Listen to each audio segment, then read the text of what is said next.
All right, so I am back with another post-match training analysis. In this, I'm still uh, focusing on um, staying head over head. So the main concept that I'm kind of exploring when I'm training in this session, the specific match that I'm breaking down, is I'm trying to keep my head above their head, above my partner's head the whole time. So like I'm trying to stay on top, hold them down, and then keep my head directly above their head as much as I can.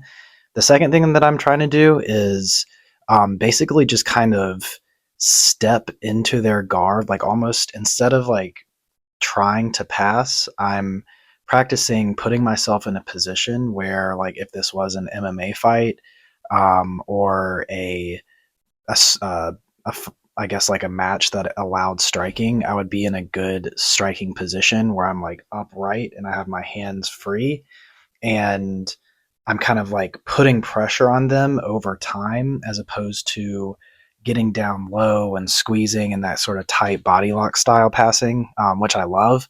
But I'm trying this like very upright posture and kind of seeing what turns out in it.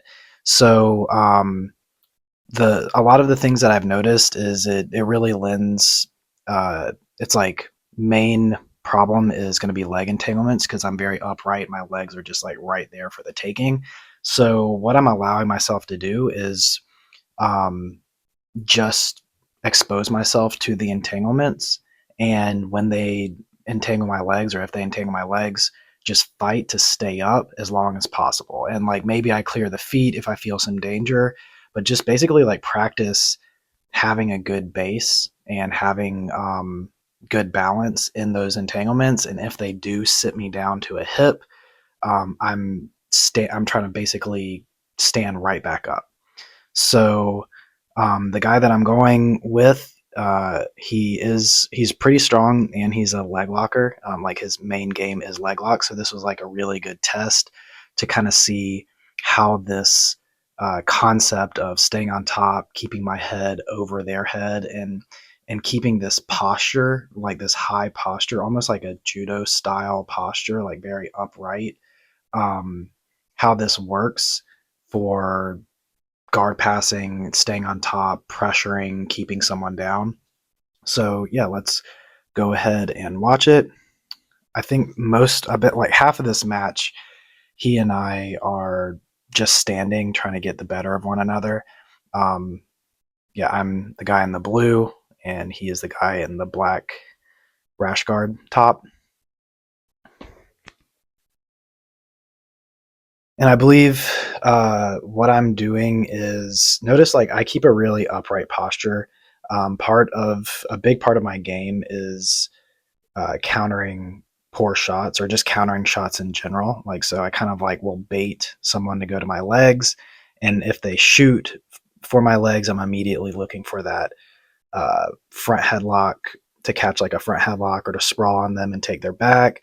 A lot of times, if they do grab a leg, I'm looking for, uh, like, if they grab my leg, I'm normally looking for some sort of like hip toss counter or judo counter. But in this one, I was kind of like playing with some uh, or trying to set up some foot sweeps, add some foot sweeps into my game. I don't think I hit any here, but they were kind of like a fun little, um, I don't know, it's just something fun to try out while I'm also practicing this concept. But I'm not giving him anything. I go for a underhook knee pick there, but I slip on the mat and don't get it. He's being really defensive with his grips, and I'm also being very judicious about mine too. I'm not really giving him anything either. Neither of us is wanting to shoot. I think I might have cut him with my fingernails. I definitely cut them, but you never know.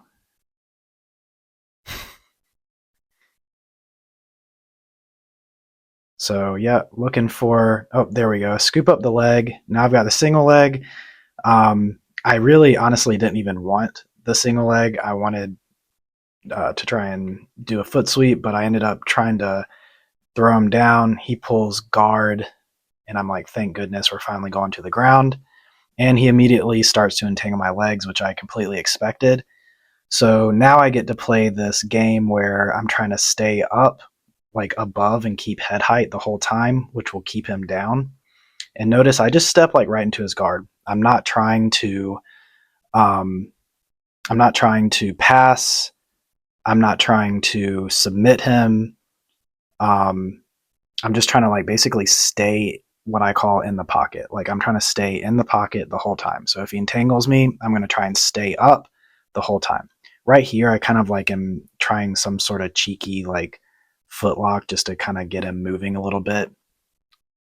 I reap the leg, which is kind of like my natural inclination when someone starts to do this to me when they entangle my legs.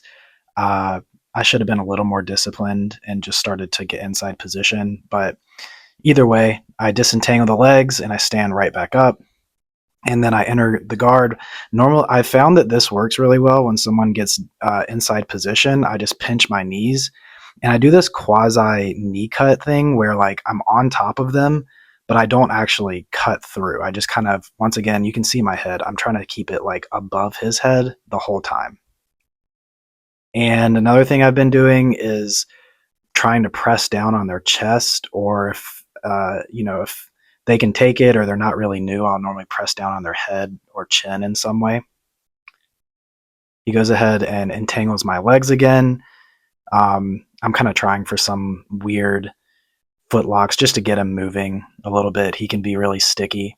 So this is interesting. He goes for a bad shot, and I just sprawl on his head. I think he's got my left leg right now, and then I just press down and I'm trying to get head height again. But so instead of like getting chest to back, I'm keeping a really, really tall posture, and this keeps him down the whole time. And it also allows me to be really mobile, and I'm kind of just floating and moving around, seeing what will happen. And I think that was the end of the match. Yeah, so that was the end of the match. That was an interesting one because you got to see, or I got to see, kind of like how this alignment works with leg lockers, because that's the main concern with this style of like standing straight up and just kind of going into someone's guard is someone will entangle the legs. And so then when I'm entangled, what happens when I try and keep that posture? And one thing I've noticed is if I can keep my knee basically pointed at them and not internally rotated or externally rotated, if I can like kind of keep it straight pointed at them, that will, like, I basically can't be swept. And it's a really strong position. But as soon as they like reap their leg and internally rotate my leg, then I have to like backstep or fight the legs and get out and then stand back up. Or if they externally rotate my knee, normally that'll cause me to start stepping, stutter stepping and fall, or start to lose my balance.